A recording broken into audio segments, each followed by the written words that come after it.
दोस्तों सबसे पहले हम आपको एक तस्वीर दिखाते हैं। इस पिक्चर में दिखाई दे रहे शख्स का नाम तालिब अल अब्दुल मोहसिन है।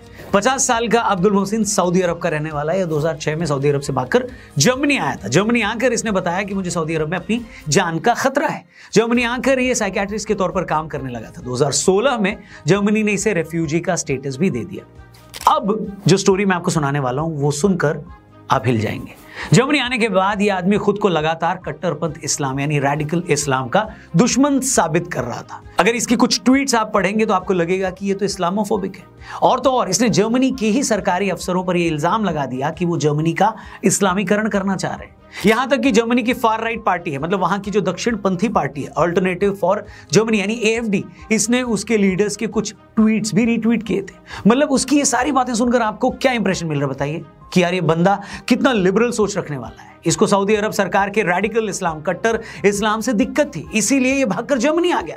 अब ऐसे आदमी पर एजेंसीज क्या ही डाउट करती।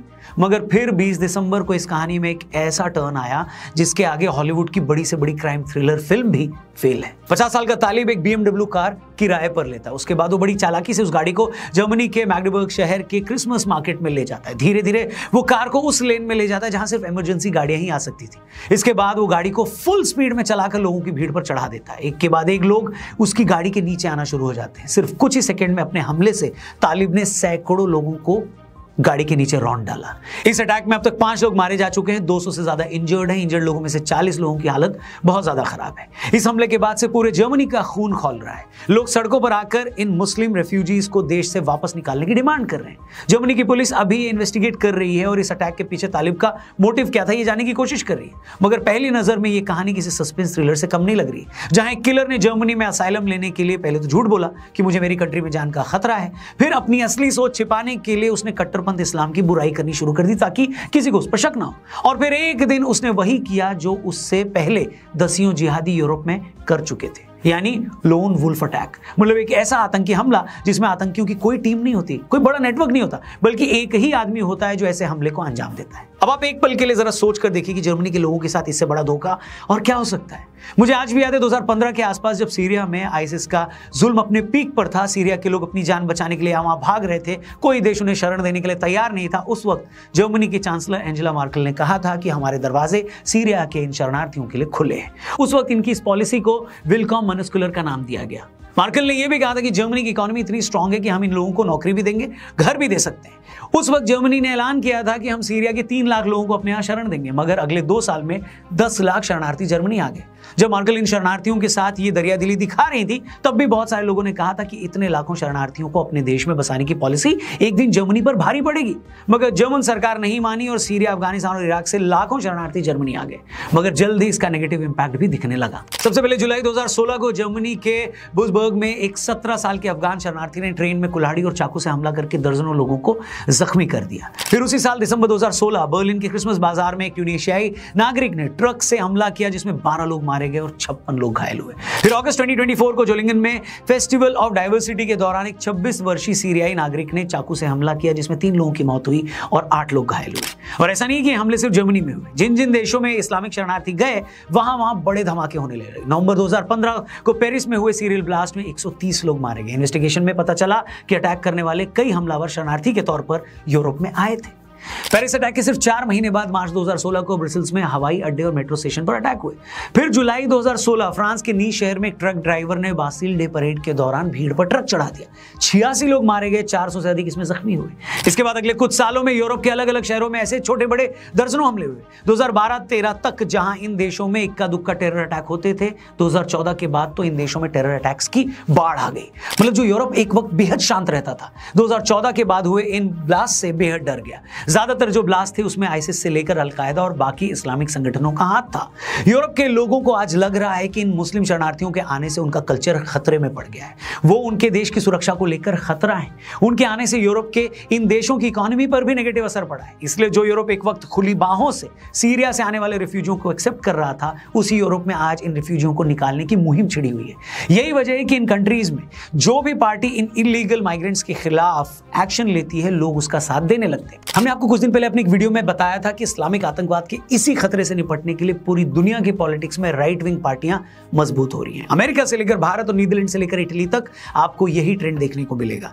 डिटेल में वीडियो में बहुत सारी और बात की गई है, लिंक हमने डिस्क्रिप्शन में दिया है, जाकर उस वीडियो को जरूर देखिएगा। जर्मनी की बात करते हैं, जहां पर एक रीसेंट अटैक हुआ है। वहां की राजनीति में भी काफी सालों बाद एक अल्टरनेटिव फॉर जर्मनी के नाम से राइट विंग पार्टी मजबूत होकर सामने आई है। आपको जानकर हैरानी होगी दोस्तों कि यह पार्टी सिर्फ 10 साल पुरानी है। 10 साल पहले भी यह पार्टी इस मुद्दे पर बनी थी कि जर्मनी को यूरो के बजाय जर्मन करेंसी ही अपनानी चाहिए।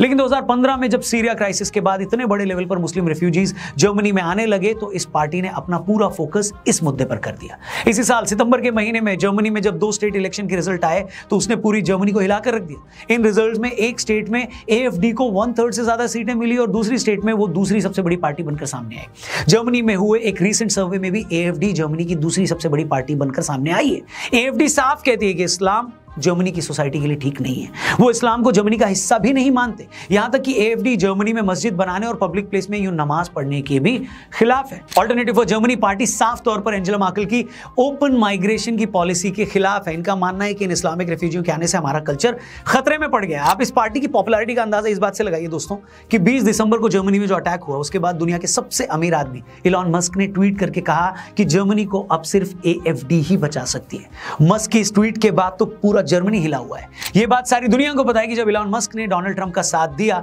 तो ट्रंप को जिताने में जी जान लगा दिया था। मस्क के पास किसी पार्टी को फंड करने के लिए पैसा भी है। ट्विटर या X के फॉर्म में उनके पास दुनिया का सबसे बड़ा न्यूज प्लेटफॉर्म भी है। ऐसे में अगर मस्क जैसा आदमी ये बोल रहा है कि जर्मनी को AfD जैसी राइट विंग पार्टी ही बचा सकती है तो आप अंदाजा लगा सकते हैं कि जर्मनी के नेक्स्ट इलेक्शन में क्या होने वाला है। अब सवाल दोस्तों ये है कि इन सारी बातों में हमारे लिए यानी भारत के लिए क्या लेसन छिपा है। ताजा हमला जर्मनी में हुआ है, लेकिन हम लोग बहुत बड़ी गलती करेंगे अगर हमें यह लगता है कि भारत में ऐसा हमला नहीं हो सकता। हम सभी जानते हैं कि भारत में इस वक्त 2 करोड़ के आसपास बांग्लादेशी अवैध रूप से रह रहे हैं। इसी तरह लाखों रोहिंग्या मुसलमान भी भारत में घुस चुके हैं। देश में हुए कई हमलों में इन लोगों का हाथ भी सामने आया है। खास तौर पर शेख हसीना के तख्ता पलट के बाद बांग्लादेश में आज जो सिचुएशन है वो भारत के लिए और खतरनाक है। बांग्लादेश और पाकिस्तान दोनों क्लोज आ रहे हैं। पाकिस्तान की खुफिया एजेंसी इस बात की पूरी कोशिश करेगी कि बांग्लादेश के साथ रिलेशन नॉर्मल होने के बाद वो बांग्लादेश बॉर्डर का इस्तेमाल भारत में टेररिस्ट की घुसपैठ करने में करवाए।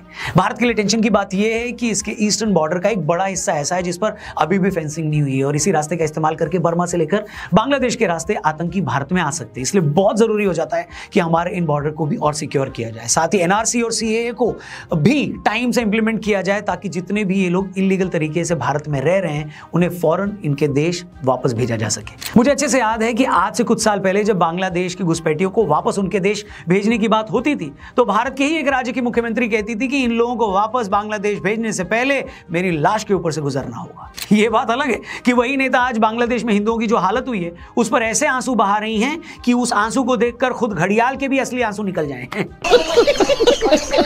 एंड में दोस्तों बस यही कहूंगा कि एक्सट्रीमिस्ट को एक बात अच्छे से समझ लेनी चाहिए कि ये दुनिया सबकी है। इस दुनिया में रहने का हक सबका है। हर किसी को अपना भगवान अपना धर्म प्यारा है। अगर किसी को यह लगता है कि ना ना ना ना ना वो तो पूरी दुनिया पर कब्जा कर लेगा या किसी और धर्म के आदमी को यहां रहने का हक नहीं है तो ये उनकी बहुत बड़ी मासूमियत है। जर्मनी ने 2015 में लाखों रिफ्यूजियों को अपने यहाँ पनाह देकर बड़ा दिल दिखाया, लेकिन अगर कुछ मुट्ठी भर जिहादियों को यह लगता है कि वो उनके इस सीधेपन का फायदा उठा लेंगे तो शायद वो जर्मनी या यूरोप की हिस्ट्री से वाकिफ नहीं है। ये लोग अगर पेलने पर आ गए ना तो इतना दौड़ाएंगे फिर सीधा अरब की खाड़ी में ही छलांग लगानी पड़ेगी। हम सभी ये देख रहे हैं कि हमास के जिहादियों ने जब इजराइल पर अटैक किया और इजराइल को लगा कि बात तो हमारे सर्वाइवल की आ गई है तो फिर इजराइल ने गाजा का क्या हाल किया ये सबने देखा। इसलिए जिस दिन फ्रांस या जर्मनी या किसी भी देश को ये लगा कि ये शरणार्थी जो ये रेफ्यूजीज हैं हमारा ही कल्चर बर्बाद कर रहे हैं, हमें ही हमारे देश में बर्बाद कर रहे हैं, तो उस दिन ये 1 मिनट भी नहीं लगाएंगे इन लोगों को ठिकाने लगाने में। और जिस दिन ऐसा हुआ तो इनका भी यही हाल होगा जो आज फिलिस्तीन और लेबनान में हो रहा है। बाकी समझदार लोगों को इशारा काफी है। आपकी इस मामले पर क्या राय है वो भी हमें जरूर बताइएगा। आपको क्या लगता है ये लड़ाई अब कहां तक जाएगी? तो इसे हर एक दोस्त, हर एक रिलेटिव्स तक पहुंचाइएगा। अपने हर एक व्हाट्सएप ग्रुप में इस वीडियो को जरूर शेयर करिएगा और जर्मनी में जो दोस्त रहता है उस तक तो इसे जरूर पहुंचाइएगा। Thank you for watching. Channel subscribe करके जाइए। जल्दी मिलते हैं। अपना ख्याल रखिए। जय हिंद, वंदे मातरम।